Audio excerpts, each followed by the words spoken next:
Bueno, esto es mala fe, ignorancia, o sea, en el buen sentido de la palabra, ¿no? O sea, desconocer sobre un hecho. Fíjense esto, nos acaban de dar un golpe de Estado,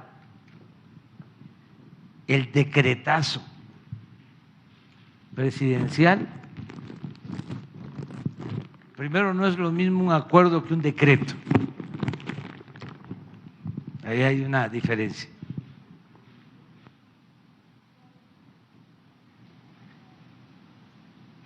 Le vamos a pedir aquí a Adán que nos explique el alcance de un decreto y de un acuerdo. Pero vamos a terminarlo de leer.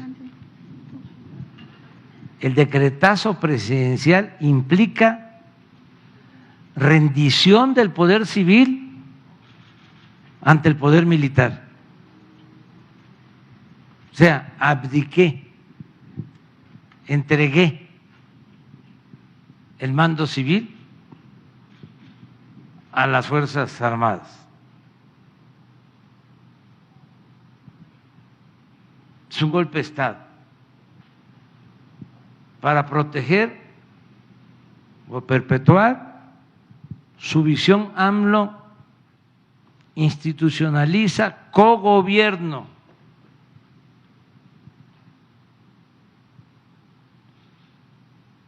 Para que haya un cogobierno se requiere reformar la Constitución.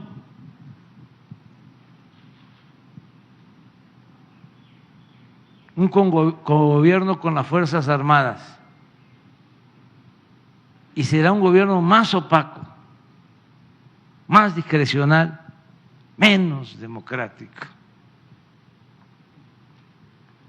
Esto es lo que está sucediendo. Pero no solo es Denise, es Krause y Aguilar Camín y todos, en el Reforma todos, mujeres y hombres. Y en los otros periódicos igual, con excepción de La Jornada.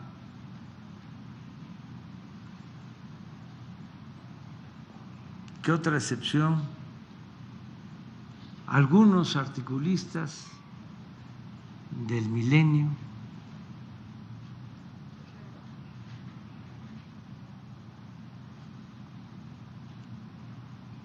los moneros, ahí sí, de varios diarios, la radio. Desde que prende uno la radio, cualquier estación, de las llamadas redes nacionales, no así las radios regionales, tienen un criterio más plural.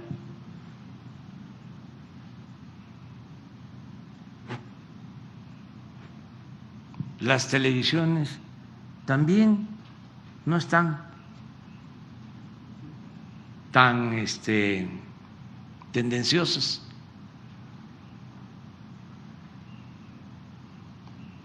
Y las redes sociales, muy bien, porque aunque hay bots, granjas de bots, ahí la gente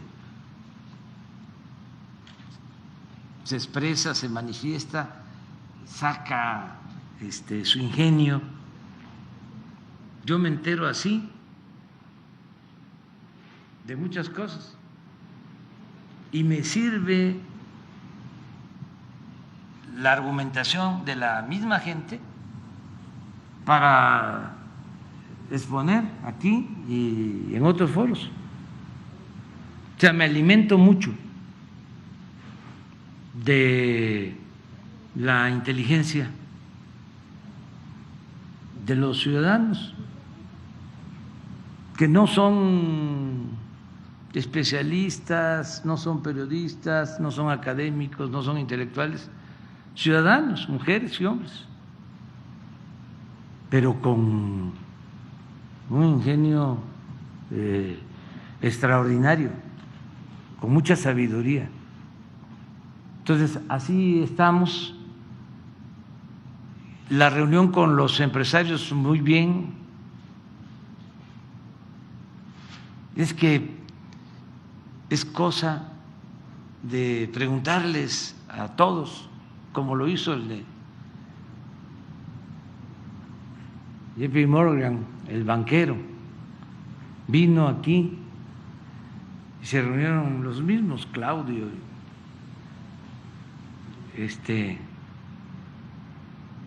a quejarse que la reforma eléctrica y que el populismo,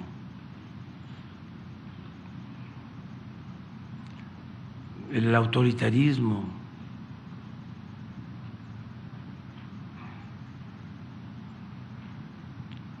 la limitación a la libertad de expresión, todo eso, pero sobre todo la cuestión económica. Y de repente les dice, ¿y cómo les ha ido en sus negocios? Y hay un silencio. Y tienen que decir, bien. Bueno, y entonces, ¿por qué se quejan? Y ahí les dijo, nosotros desde fuera tenemos otra visión de lo que está pasando en México y reconocemos que hay estabilidad económica, que hay estabilidad financiera y estamos invirtiendo. Y ahí está lo de la inversión extranjera. Eso se los dije en la comida, ya lo sabían, porque todos los que estaban ahí, todos, la mayoría, pues se les ha ido bien, en general. ¿Y por qué les va bien? Bueno, porque no tenemos crisis de consumo, a pesar de la crisis sanitaria que produjo la crisis económica, como ayudamos abajo, de abajo hacia arriba, con los programas de bienestar, lo que aquí decía David, con las remesas, que esos sí son héroes, heroínas, nuestros paisanos migrantes. Sacábamos la cuenta anoche que nada más de enero a septiembre han llegado a Zacatecas remesas por 1.150 millones de dólares. ¿Cuánto es esto? Llegan a Zacatecas en promedio 2.600 millones de pesos mensuales de nuestros paisanos, como 35.000 millones de pesos al año. Es más que el presupuesto de Zacatecas,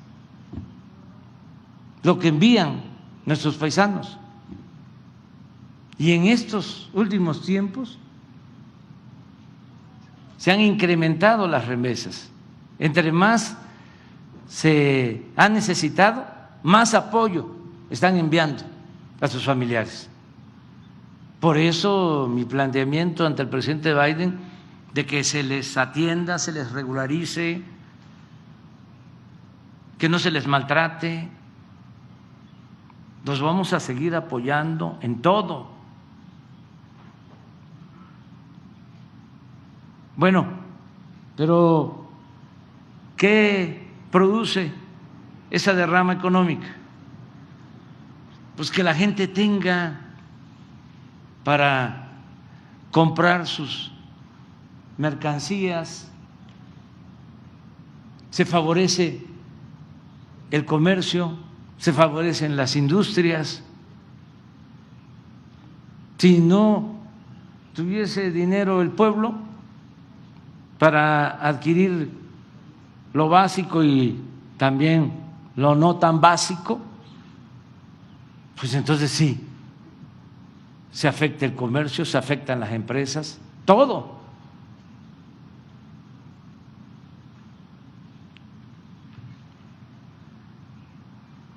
Esto lo saben muy bien los empresarios, los más inteligentes, los menos dogmáticos, los menos conservadores, porque hay unos que no entienden razones, que están completamente cerrados. Está como algunos sectores de clase media, ¿no? Aspiracionistas, que están molestos, nada más porque sí.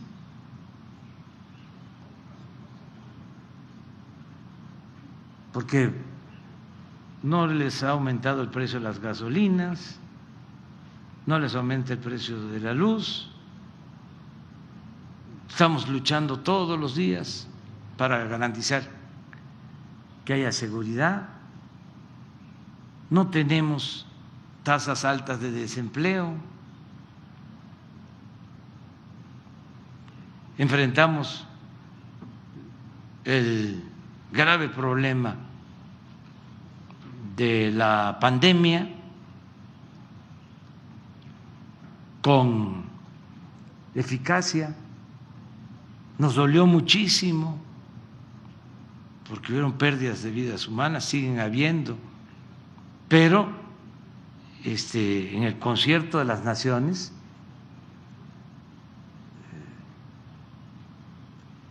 nuestros resultados son mejores. Claro, no se puede comparar esto porque es muy delicado, pero tenemos menos fallecidos de acuerdo a nuestra población que en Estados Unidos, que en Brasil, que en Argentina, que en Colombia, que en Perú. Pero eso no se dice y tuvo que ver, pues, desde luego, con la gente, que a nosotros nos ayuda mucho, a los mexicanos, el que tenemos una institución fundamental.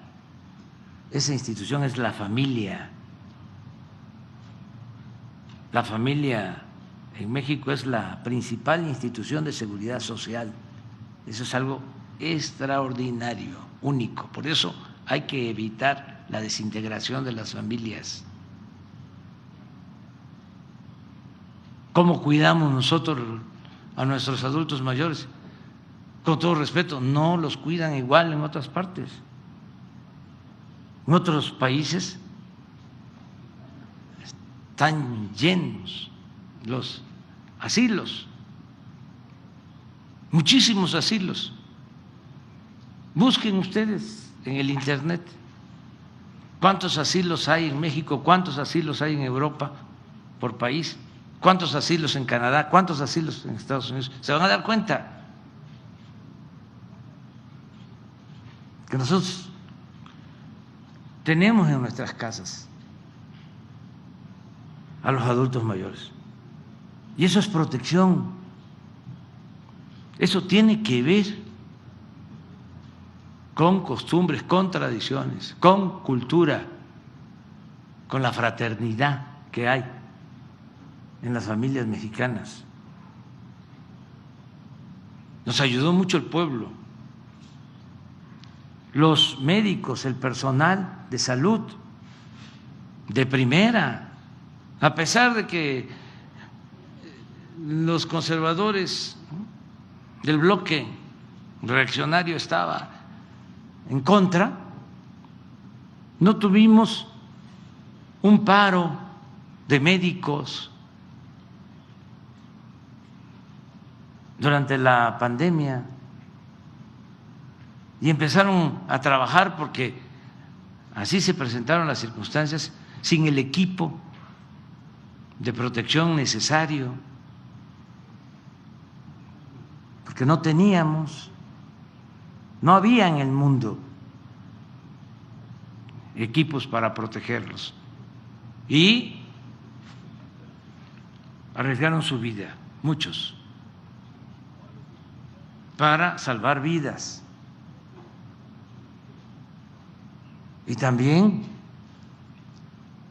el que se consiguió la vacuna, primero que en otras partes, vacuna suficiente, nunca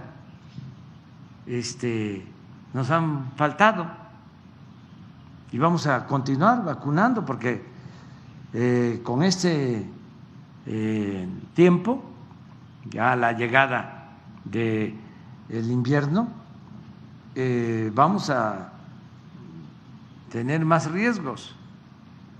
Ahora está a la baja la pandemia, los contagios, pero no debemos confiarnos y lo mejor es que el que no se ha vacunado acepte vacunarse, protegerse. Y no es obligatorio, no es por la fuerza, es voluntario, pero tenemos que seguir vacunando. Ya comenzó la vacunación de 15 a 17 y estamos vacunando a rezagados y no se descarta una tercera dosis, empezando con adultos mayores, de protección. También no nos faltaron las camas, no nos faltaron los ventiladores, no se dejó de atender a la gente, nadie se quedó sin una cama, sin un ventilador, sin un médico, sin un especialista. Entonces, todo eso ayudó mucho. Y están conscientes los empresarios con los que me reuní del avance y ayuda para escucharlos, sus planteamientos, sus preocupaciones. Esto de la reforma eléctrica, explicarles que pues tiene que protegerse a la Comisión Federal de Electricidad, porque si no nos vamos a perjudicar todos. Gracias a la Comisión Federal de Electricidad, en la crisis del invierno pasado, salimos adelante en una semana. ¿Cuánto les llevó? Esto lo voy a seguir diciendo. En Texas, un mes sin luz, padeciendo de frío, sufriendo. Texas. Y como se incrementó el precio del gas, como no se veía en mucho tiempo, todo ese aumento en el precio del gas se lo trasladaron a los consumidores. Vino en el recibo de la luz en Texas. Aquí no hubo aumento. Entonces, ¿por qué? Porque la Comisión Federal de Electricidad no tiene fines de lucro. una empresa particular, nacional o extranjera, pues va por la ganancia, no les importa el pueblo. Si lo que estamos haciendo es concientizando a empresarios para que tengan una dimensión social, una dimensión cívica y que hagan negocios con utilidades razonables, que no atraquen, que no roben. En sentido estricto, los que actúan así ni siquiera son empresarios, son traficantes de influencia. Pero tenemos que cuidar el interés general, el interés de todos. Nada más les hablaba yo a los empresarios, y aquí lo he dicho, del ejemplo de cómo se atrevieron a comprar gas a empresas que no necesitábamos. Tenemos un excedente de gas natural del 40%, y en los contratos que firmaron se tiene que pagar el gas, aunque no lo utilicemos. ¿Qué? ¿No se pusieron a pensar de que se iba a afectar la hacienda pública? Pues no, ellos iban al atraco, a robar, y no les importó engañar de que iban a necesitar todo ese gas porque iban a construir 12 termoeléctricas. No construyeron ninguna.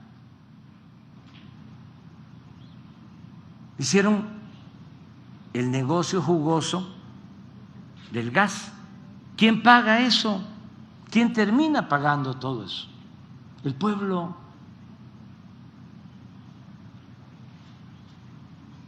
Es lo mismo de lo de la luz, que dices, ¿es legal? Sí, porque cuando te permitieron recibir subsidio, tú mandabas. No había un gobierno que defendiera al pueblo. El gobierno estaba al servicio de una minoría rapaz. Y entonces tú hiciste las leyes a la medida de tus intereses. Tú llegabas a sobornar a diputados para que aprobaran reformas a la Constitución, a las leyes, y te tocaran a ti beneficios, subsidios, y por eso tú, empresario, potentado, con muchas influencias, pagas menos de luz que lo que paga un hogar de familia pobre o de clase media. Y entonces vienes ahora a decirme, es que yo actué en el marco de la legalidad. Sí, la que tú creaste, porque tú apoyabas a los partidos que le dieron la espalda al pueblo. Tú apoyaste la aplicación del programa neoliberal para proteger a minorías y dejar en el desamparo a las mayorías. Entonces sí, es muy interesante lo que está sucediendo, y muchos empresarios están conscientes de que tiene que haber cambios y que no nos tiene que dar miedo, y que además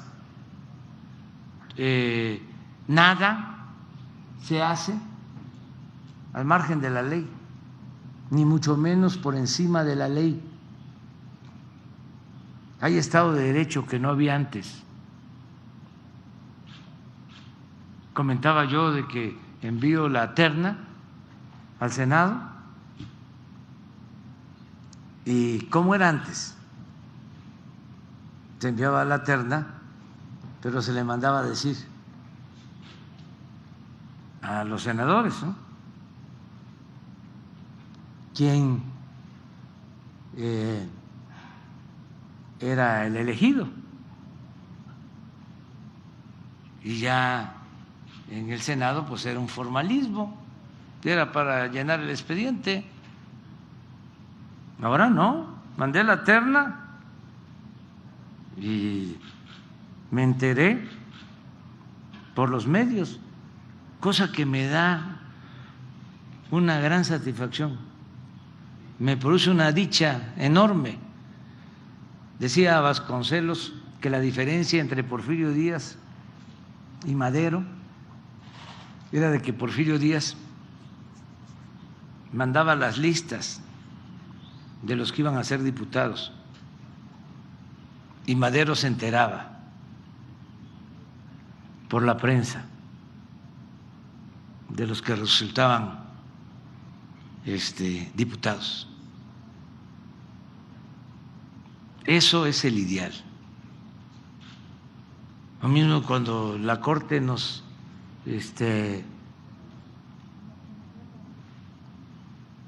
dice que los factureros no deben de ir a la cárcel o no pueden tener prisión preventiva.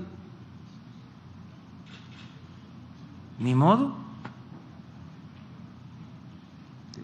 ellos lo decidieron. O los amparos. ¿Por qué les molestó tanto lo del acuerdo? Porque tenían su plan de seguir obstaculizando el avance de las obras. Y no estoy inventando nada, ni estoy hablando al tanteo. Ya lo he dicho, cuando iniciamos la construcción de los segundos pisos, fue lo mismo, amparos y las mismas fuerzas estas conservadoras en contra, que se iban a caer, y después pues ya copiaron, nada más que cobrando,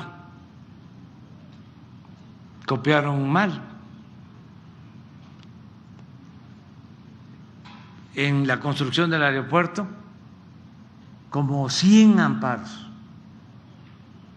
de este grupo, de Claudio y de estos abogados, y los jueces dándole entrada, porque la mayoría de los jueces son muy conservadores, muy reaccionarios, además le deben el cargo, la mayoría, a los jefes conservadores. Acuérdense de que hubo una alianza de un partido y otro, que no los voy a mencionar, cuando gobernaba un partido, llegaron los del otro partido aliado, Palero, a hacerse cargo de la Procuraduría General de la República. Bueno, lo voy a decir, el gobierno de Cedillo le entregaron al partido opositor, entre comillas, la Procuraduría. Después, como fue un escándalo, ya mucho descaro, en silencio les empezaron a entregar casi todo el poder judicial a ese partido. Entonces, de ahí, jueces, magistrados, ministros, no todos, pero la mayoría.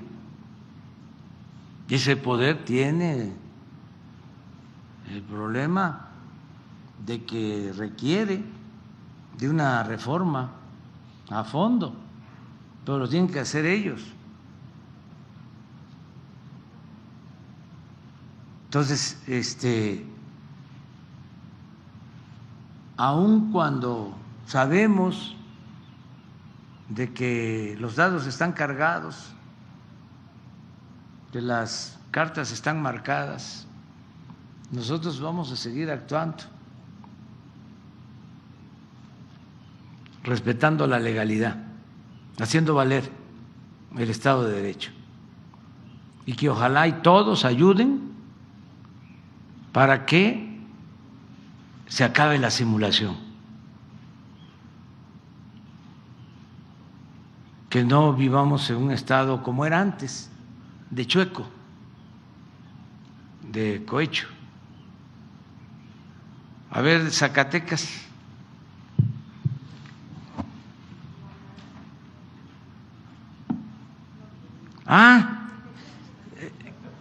Acuerdo y decreto. Nada más, siéntate ahorita, porque aprovechamos, ¿no?, para saber. Es enseñanza. El alcance. Pues la principal diferencia entre acuerdo y decreto es que el acuerdo es específico y es una regla que expide en este caso el titular del Ejecutivo para normar funciones administrativas de las instancias subalternas. Y el decreto es de carácter administrativo, pero en lo general. Como el acuerdo es específico, se requiere única y exclusivamente, en este caso, porque así lo reza el contenido, a la tramitología de permisos, una especie de ventanilla única. Cualquier proyecto, incluso los considerados como de seguridad nacional, pues necesita una serie de permisos, se hace un proyecto ejecutivo, se solicitan los permisos y se inicia la obra. Aquí se está agilizando el trámite.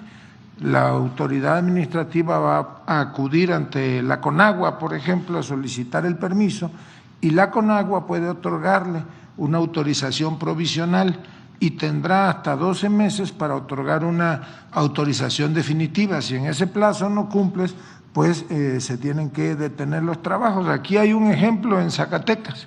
Hay un hospital de la mujer de Fresnillo que no está en funciones porque le hacen falta unos permisos precisamente de la CONAGUA y otro de la COFEPRIS. Funcionó de manera emergente durante la emergencia de COVID, creo que son 45 camas, tiene 3 años que se terminó la construcción y no ha podido entrar ahora en funcionamiento como Hospital de la Mujer. Ya con este acuerdo, ayer convinieron el gobernador Isoe que va a iniciar funciones antes de que termine el año, ya va a funcionar como Hospital de la Mujer y en tanto se siguen haciendo los trámites.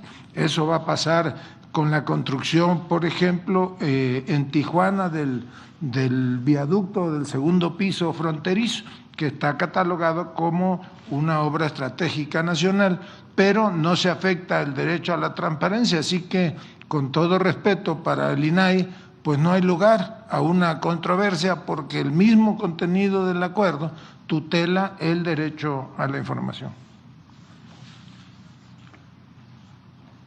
Para ser abogado, pues fue claro, ¿verdad? Bueno.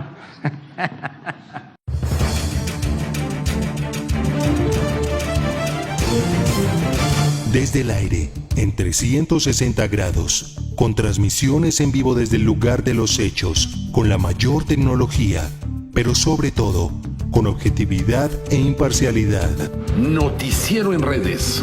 Honestamente, te informamos.